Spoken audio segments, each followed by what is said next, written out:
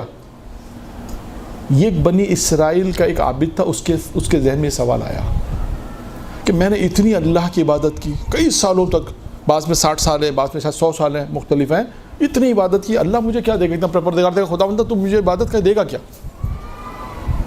یہ کبھی نہیں ہونا چاہیے. نتیجہ کیا ہوا؟ اب دیکھیں خدا کو درس دینا ہے, خدا بندہ متعال کو سمجھا تنبیہ کرنی ہوتی.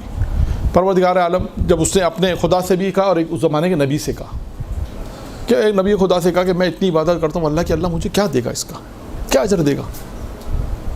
تو کہا کہ اس کا جواب میں تمہیں کر لوں گا. اس کے بعد اب یہ صحرا غار میں رہتا تھا, صحرا میں چلتے چلتے یہ سے پیاس لگی, اور پیاس راستہ بھول گیا, پیاس لگی, پوچھا ہی نہیں سکتا. اب اللہ نے ایک فرشتوں کے انسانی شکل میں بھیجا اور پانی اس کے پاس تھا. اچھا اب اس کے پاس پانی نہیں تھا, اس نے کہا مجھے پانی دو. اس نے کہا دو گے کیا مجھے؟ پانی میں ایسے تو نہیں دوں گا, کچھ دیتے ہو تو ٹھیک ہے, نہیں تو مرضی تمہاری. اس نے کہا میرے پاس 100 سال کی عبادت ہے, 50 سال کی عبادت لے دو, آدھا گلاس پانی دے دو. اس نے کہا عبادت تو پھر کر لوں گا, زندہ بچ جاؤں گا, لیکن مر گیا تو پھر عبادت کیسے کروں گا؟ تو آدھا گلاس پانی دیا, 50 سال کی عبادت کا یہ تمہاری ہو گئی. پھر چلنا, پھر شہرہ میں, پھر وہی. اس کے بعد پھر اسے پیاس لگی, پھر اس نے یہی کہا, پھر اس نے کہا کہ کیا ہے, کچھ نہیں, 50 سال کی اور عبادت ہے, 100 سال کی تھی, 50 سال دے دی, 50 سال کی اور لے لو, پانی دے دو. جب اس نے پانی لے لیا, اس کے بعد جب وہ اپنے عبادت گاہ میں واپس پہنچا تو اسے اس بات کا احساس ہوا کہ 100 سال کی عبادت کا عوض 1 گلاس پانی ہے. یہ ہے. تو کبھی انسان غرور نہ کرے, تکبر نہ کرے. پھر انشاءاللہ کبھی کوئی موقع ملے گا تو غرور اور تکبر کے اپوزٹ کیا چیز ہے؟ تواضع, انکسار. یہ خود ایک موضوع ہے, اور کیسا تواضع ہونا چاہیے یہ بھی ایک سوال ہے. تو کیونکہ یہ جو ہمارے موضوعات ہوتے ہیں, یہ موضوعات میں بہت ساری چیزیں ہوتی ہیں, اور یہ سب ہم اپنی زندگی میں دیکھیں تو سب ہیں. کوئی چیز اس میں مریخ والی نہیں ہے, آسمانوں والی نہیں ہے. میں سب قدم قدم پر اخلاق, قدم قدم پر حیا, قدم قدم پر جو موت, قدم قدم پر جو نیکیاں, قدم قدم پر سب پوری زندگی میں ہمیں نظر آئیں گی کہ ہم نے کیا کرنا ہے. وہ خدا نخواستہ کسی کے ساتھ برا کیا تو اس سے انسان معافی تلافی کرے, کہ کسی پر خدا نخواستہ اگر کسی کے پاس اگر ظلم کیا, یا کسی کو مثال کے طور پہ اللہ نہ کرے ایسا ہوا ہو, لیکن ایک مثال ہے. خیر, ہم اپنی گفتگو میں آ جائیں. دنیا اور اس کی زینت, یہ ہماری گفتگو تھی. دوسری چیز ہے حیا کا اصل معنی ہے کہ انسان دنیا اور اس کی زینت. یہاں پر ایک سوال اور اس کا جواب دے کر پھر میں تیسری بات کی طرف آؤں. ممکن ہے کوئی یہ سوال کرے کہ یہ کیسے ہو سکتا ہے کہ مولانا انسان دنیا میں رہے اور اس کی محبت نہ ہو؟ یہ کیسے ہو سکتا ہے؟ بھائی اللہ نے دنیا کو خلق کیا, بندے کو بھی خلق کیا.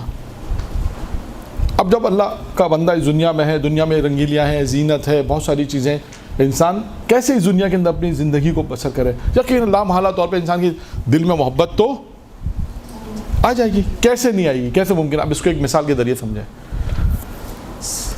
سمندر ہے اور سمندر پر کشتی جا رہی ہے.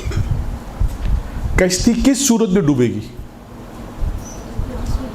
جب سوراخ ہوگا اور سمندر میں سمندر کا پانی,